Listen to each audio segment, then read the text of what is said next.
No question she's going to take this match. Just a punishing display of aggressive tennis from Jelena Ostapenko. She was trailing significantly in that second set only to come roaring back. They said clay wasn't her court. They pigeonholed her to find her limits and wrote her off. But an event took place tonight in Linz that the tennis world isn't giving the attention it truly deserves. A 20-year-old from the Philippines set foot on red clay, squared off against a former Grand Slam winner, fought for nearly 2 hours, and left the court after a loss by a margin so razor-thin it's almost negligible. Almost. Before you glance at the result and file this away as just another defeat, pause. Because the final score is the least truthful part of what unfolded tonight. If the result is all you saw, you missed the whole narrative. And the narrative is the part that holds all the weight. Here's the statistic that should be occupying your thoughts right now: 74 points to 68. That was the sum of points won in the entire contest between Jelena Ostapenko, a 4th seed and French Open victor who has dominated clay for a decade, and Alexandra Eala, a 20-year-old in only her second professional clay match this whole season. 6 points. The entire gap between those two athletes on the court tonight was just 6 singular points. Not 6 games, and not 6 sets. 6 instances where the ball landed on one side of a line and not the other. Let that sink in for a moment. A former Grand Slam titleist on her favorite surface, holding hundreds more matches of experience and a forehand that has crushed world-class opponents for years, could only create a 6-point separation from a young woman who has played most of 2026 on hard courts across 4 different continents. That is not a commanding performance. That is a narrow escape. Now let's look at the stats. The post-match commentary is completely skipping over because this is where the meaningful analysis starts. First serve percentage. Eala successfully landed 88% of her first serves in that match, 88% on clay in only her second appearance on the surface this year. That's not merely a good number. That is a world-class figure by any metric on any surface in the professional game. And now for the part that is truly astounding. Ostapenko, the champion from Roland Garros, the woman who has competed on clay her entire life, got in 83% of her first serves. Eala demonstrated better accuracy on her first serve than the Grand Slam champion on clay in her second clay match of the season. And if you examine what occurred after those first serves were in play, the situation becomes even more remarkable. Eala secured 52% of her first serve points. Ostapenko secured 54%, a gap of 2 percentage points. On the first serve, these two were essentially on equal footing.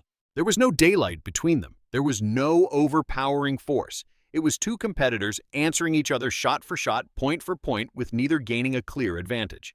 This wasn't some rookie getting a lesson from a seasoned veteran.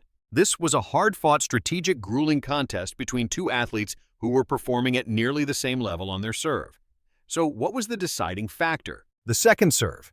And this is the element of the story everyone should grasp, not to assign blame, but to gain insight.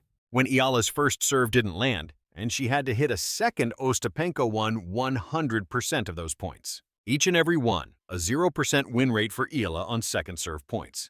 On clay, a second serve has more bounce. The ball kicks up high. It gets above the shoulder. And for a returner with a weapon like Ostapenko's forehand, that's an invitation for a kill shot.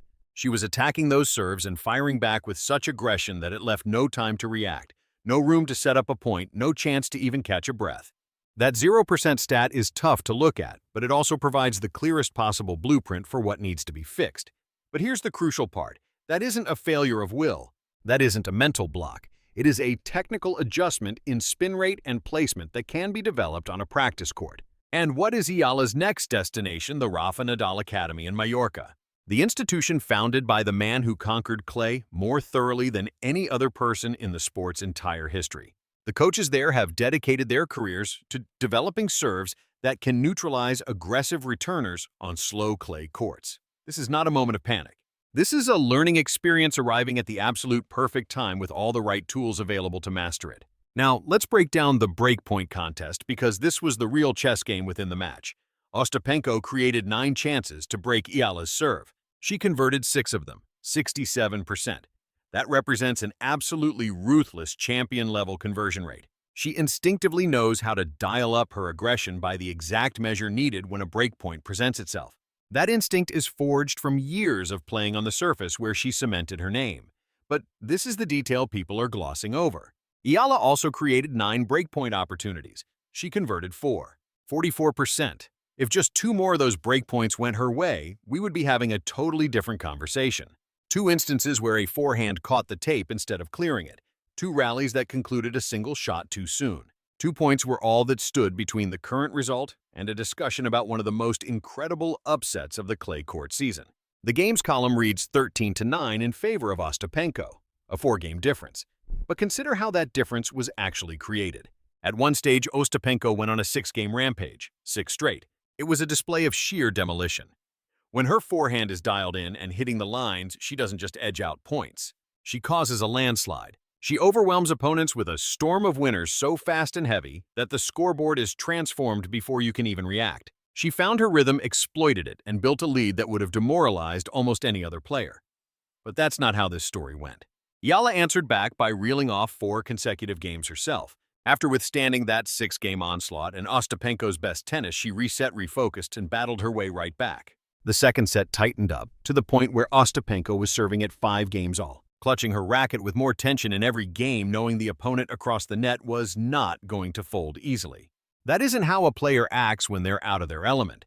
That is how a competitor acts when they refuse to let others define them. Then we have the double faults, which is one of the most telling stats of the match. Ostapenko served 11 double faults, 11, in a WTA 500 event as the 4th seed on her preferred surface.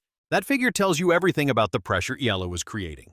A Grand Slam champion felt so much tension that her serve fell apart, gifting away whopping 11 free points. Eala served 5, less than half. She was the steadier, more controlled, and more focused server out there.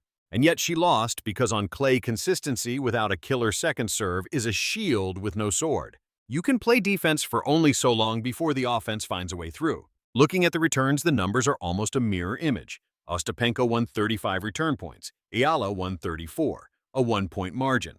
On the return, they were evenly matched. Eala was reading Ostapenko's serve just as effectively as Ostapenko read hers. The entire match, the very thing that separated the winner from the loser, was what happened on serve. Eala secured 34 points on her serve. Ostapenko got 39, a 5-point difference. It's almost entirely explained by that one statistic, the 0, on her second serve line. This is precisely why this result is not a reason for despair. It's precisely why it should be celebrated, because what Alexandra Eala demonstrated tonight is that she is ready for these big moments. She stood her ground against a French Open champion in first serve accuracy. She was her equal on returns. She broke a Grand Slam winner 4 times out of 9 chances on this surface. She fought back from a 6-game hole that would have mentally broken most competitors. She took the second set to the very edge, almost forcing a deciding third. And she managed all this in just her second clay match of a season that began on entirely different surfaces across the world. Just look at her clay record before this year. Going into 2026, her career stats were 14 wins and 21 losses. Coming into Linz, she had already secured a straight sets victory over Grabber.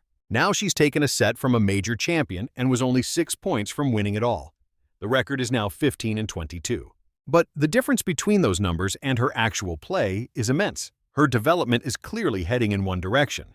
Her trajectory is obvious. She isn't just trying to survive on clay anymore. She is now actively figuring out how to master it. Stuttgart comes next, then Madrid, then Paris. 3 more shots on the red dirt, each a greater challenge than the last. Every one is a new chance to build on what she learned in Linz and become a threat no one can game plan for.